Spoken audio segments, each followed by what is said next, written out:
The distress beacon pierced through the void of space. A desperate cry from the Cathari colony on Epsilon Prime. Luna pressed her fingers against the holographic display aboard the Resolute, watching the alien transmission flicker with static and fear. "They're requesting backup," she said, her voice steady despite the weight of the message. "The Vrak swarm has them surrounded. Estimated enemy forces, 300 ships." Max leaned over her shoulder, his jaw tightening as he processed the data. "And the Cathari have?" 42 defensive vessels. Most are civilian transports with minimal armament. Luna turned to face him, her dark eyes reflecting the blue glow of the console. "They're not asking us to fight, Max. They're asking us to evacuate survivors." The bridge of the Resolute fell silent. Around them, the crew of the human dreadnought exchanged glances. Captain Rodriguez stood from his command chair, his weathered face set in stone. "How long until the Vraks breach their perimeter?" he asked. Luna's fingers danced across the controls. 18 hours, sir, maybe less." "And how long to reach Epsilon Prime at maximum burn?" Max pulled up the navigation charts. 16 hours, Captain. But sir, they only asked for rescue ships. We're bringing—" "I know exactly what we're bringing, Commander."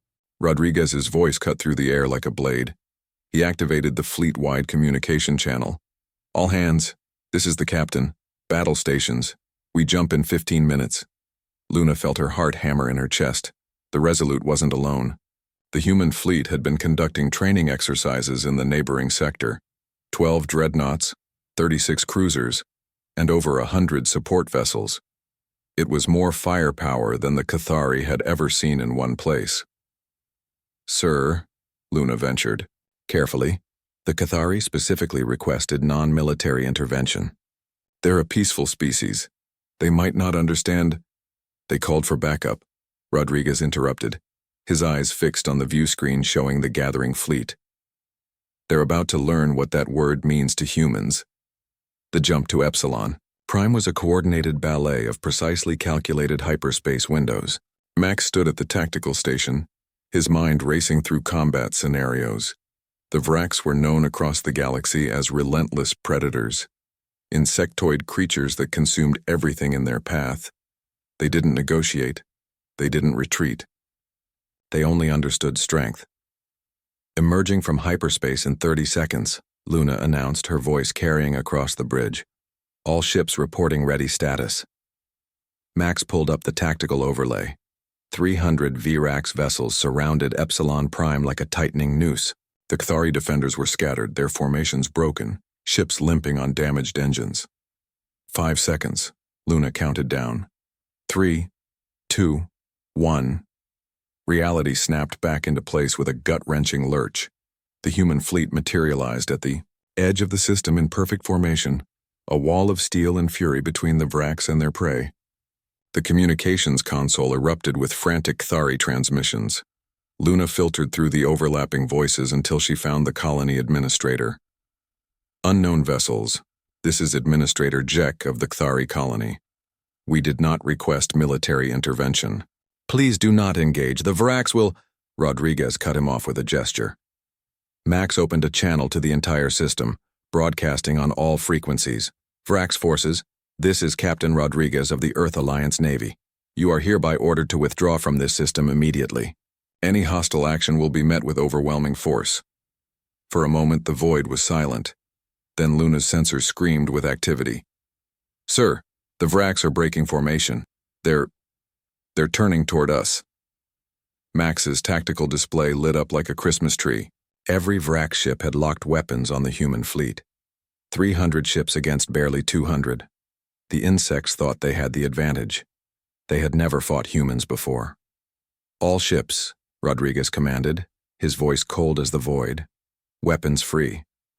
Show them why you don't threaten the innocent while humans are watching." The battle that followed would be studied in military academies for generations. The human fleet moved like a single organism, each ship perfectly synchronized with its neighbors. Railguns hammered through Vrak's hulls. Missile swarms turned space into a deadly web. Energy lances carved through the insectoid vessels with surgical precision. Luna coordinated the defensive screens while Max orchestrated the offensive patterns. They had trained together for years, and it showed. Every movement was anticipated, every command executed before it was spoken. The Vraks, used to overwhelming inferior species through sheer numbers, found themselves facing an enemy that turned their strength into a liability. Human point defense systems created kill zones that no Vrak ship could cross. When the insects tried to swarm, they flew into overlapping fields of fire that reduced them to debris. "Target the command ships," Max called out, highlighting 3 larger vessels on the tactical display. "Take out their coordination and they'll scatter." Luna routed power to the main guns. The Resolute shuddered as its primary weapons spoke, massive magnetic accelerators that hurled tungsten rounds at relativistic speeds. 3 shots, 3 explosions. The Vrak's command structure evaporated in nuclear fire. The effect was immediate. The swarm broke apart, individual ships fleeing in every direction.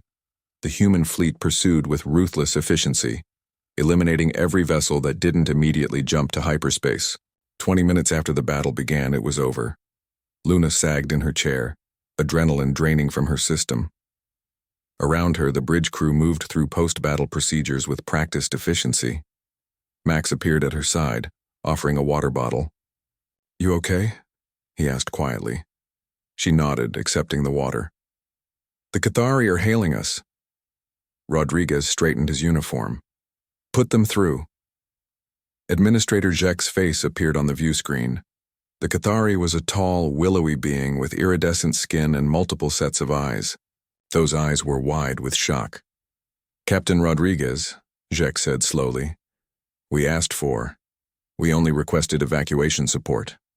Why did you bring a war fleet?" Rodriguez allowed himself a small smile. "Administrator, you called for backup.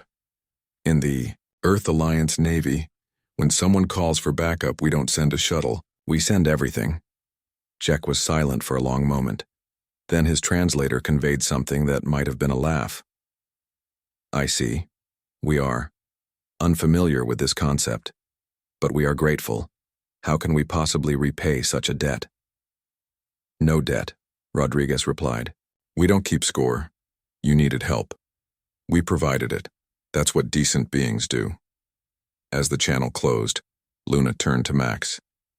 "Do you think the rest of the galaxy is ready for humanity?" Max gazed out at the stars, at the debris field that had once been a Vrak's armada, at the Cathari colony now safe beneath them. He thought about what it meant to be human, to charge into danger for strangers, to bring overwhelming force in defense of the weak. "No," he said finally. "But they're about to learn."